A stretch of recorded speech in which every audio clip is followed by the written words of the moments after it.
Hello and welcome to the first edition of the H&R Preps Preview. I'm Leroy Bridges alongside Justin Conn.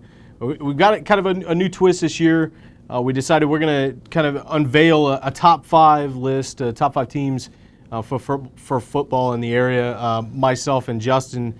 So before we get to kind of all the different actions, some storylines, some games to watch on this big week of football that I'm pretty excited for to finally get things underway. Yeah. Justin, who are your top 5 teams going into week 1 after all this talk and preseason hype? Well, I think I'll go ahead and start with number 5. My number 5 team is Central A&M. I think there's some question marks there, of course, with the offensive line, losing some guys there, but I think that their skill players they have back are both athletic and hard-nosed kids that, just kind of winners. Yeah, Evan Hayes, Colin Townsend, Sure. those two guys for sure. Sure. Number 4, Maroa Forsyth. I think talent-wise, they're as they always are. I think, they're going to have to find, some leadership and kind of develop their own personality that's separate from last year's team, but I think that they have the talent to do a lot this year, maybe even repeat of last year and better. Number 3, St. Teresa.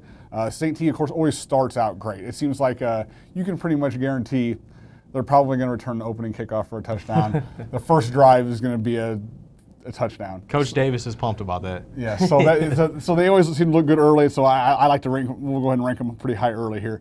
Number 2, Mount Zion. This might be of this 3-year run here of Dave Smith's, this might be the best team. So look for big things from them this year, and I don't think there's any question. Most people who would say the number 1 team in this area right now is Tuscola. Got everything going to build to what could be just an unbelievable season for them. Leroy, I know that we have similar thinking a little bit, I think, with a lot of the area teams, but your top 5 is not quite the same as mine.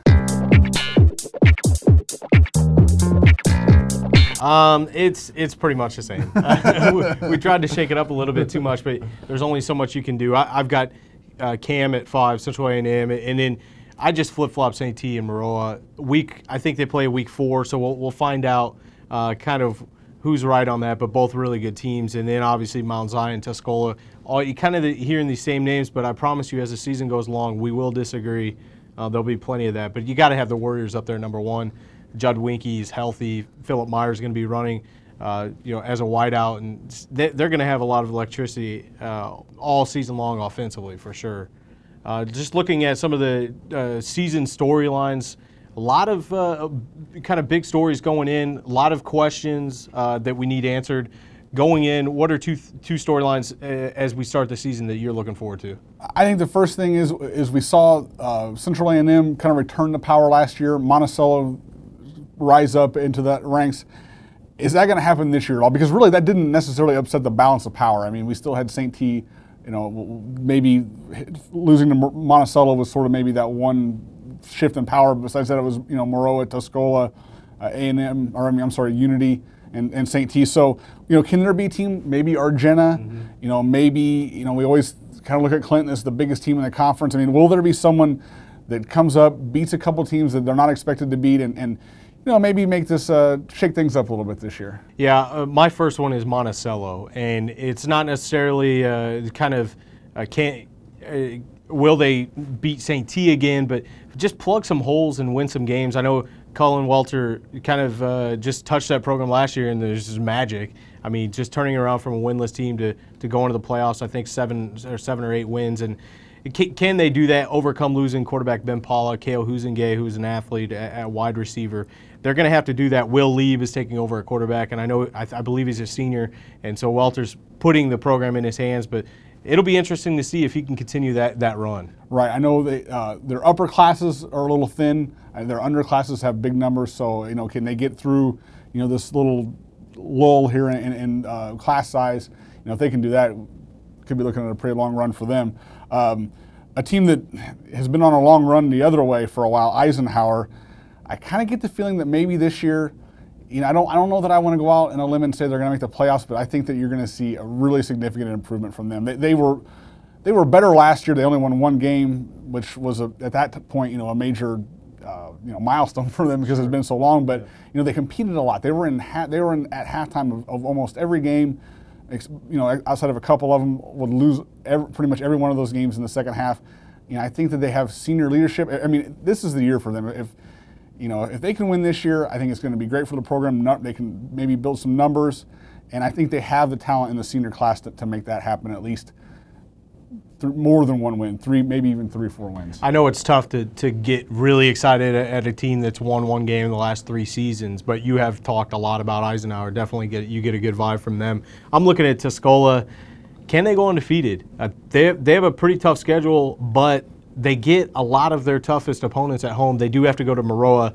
That's the game I've personally circled. I know it's kind of tough. I think that's week 7, so it's tough to pencil in W's up through week 6 because they have to beat St. T. They have to beat Central A&M. Some really good teams. So I'm just kind of looking at that. I think defending state champs and be able to win back-to-back state titles with an undefeated year, that would be a great story for them for sure. And this team sort of has maybe that 06 feel to it where they could start really wiping some teams out just because they're so talented and offensively and defensively, kind of like that team was. And I know that they won state last year, but it was hard. It was a hard year in a lot of ways for Tuscola. I think they would like to have more of that 06 feel this year, where they just sweep through nice and clean and are just the dominant team. Yeah, they had to earn last year's state title. Yeah. Every week was a battle, whether it was player issues or off the field issues, or just adversity week after week. As we look at the slate for week 1, what's a game that you're excited to go and watch? This was a big one last year for A&M. They're traveling to Unity this year. I think that's definitely the biggest OCOG game this week. That was a game of sort of a measuring stick for A&M last year. They lost it, but played really tough against the Unity team, who didn't end up losing in the regular season at all. So obviously, and made the state championship game. So at that point, A&M, we kind of knew they were for real. Now this year, they come out and win this game because they have a little bit higher aspirations this year. They don't want to just make the playoffs and make a little run. They want to win state and 1A. So if they can come out and beat the team that was a 3A state finalist last year, that's a feather in the cap. So I really think that's a great matchup for the first week. Yeah, I'm looking forward to seeing what MacArthur looks like without this star-studded senior class that they lost, and a lot of athletes that aren't back from last year's team. Bloomington beat them last year and went on to a pretty good year, 8-2. But not necessarily can the Generals win this game, but compete. They've got a couple key guys in some key spots at quarterback. Quinton Simmons, a senior. Also Micah Seals in the backfield as a senior. So there are some veteran guys there, but they're still kind of inexperienced. Just being able to see them come out in week 1 and compete would be a good sign for them. Absolutely. Of course, all this will be on hrpreps.com. A couple new things this year. We'll have Pick'em back.